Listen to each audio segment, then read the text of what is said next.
Trahison humaine. Je suis un homme de foi, vous le savez. D'abord, j'ai une foi inébranlable en Dieu, le Créateur de toutes choses. Et puis, j'ai une foi incommensurable en mon pays, ainsi qu'en la force de nos institutions. Enfin, et à mon sens, c'est d'une importance capitale, j'ai une foi profonde en mon prochain. Je suis convaincu de la bonté de l'homme et de sa capacité à faire du bien autour de lui. Oh, ne vous méprenez surtout pas sur mon compte. Je ne suis pas du tout fleur bleue, bien au contraire.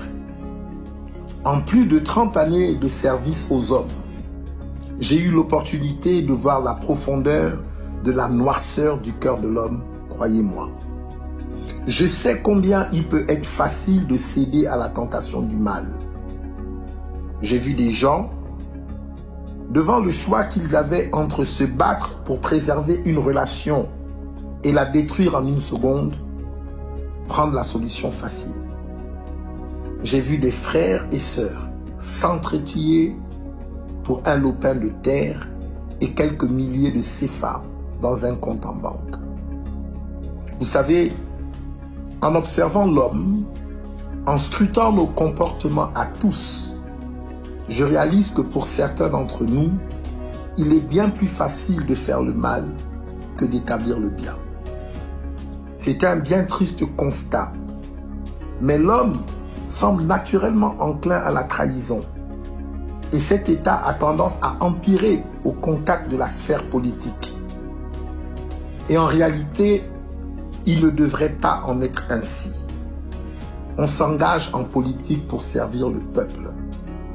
La politique requiert un dévouement à la recherche du bien-être d'autrui et donc une renonciation de soi.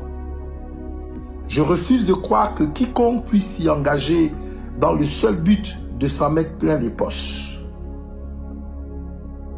Pire encore, œuvrer pour plonger un peuple dans la précarité la plus sombre, ce n'est pas faire de la politique. Je crois en la bonté de l'homme, mais j'ai appris à faire face à sa méchanceté. Et je ne me laisserai jamais impressionner par cette dernière. Je connais la politique en ce qu'elle est une recherche effrénée du bien-être collectif. En fait, c'est tout ce que j'en retiens et c'est ce qui motive mon combat. Oui, je me bats sans relâche pour qu'enfin le peuple gabonais puisse jouir de tous ses droits. Je me bats pour son épanouissement économique, financier, socio-éducatif et son accès à un système de santé digne de ce nom. Je suis Mike Joktan. Je suis résolument engagé pour la libération du peuple gabonais. Que Dieu bénisse le Gabon.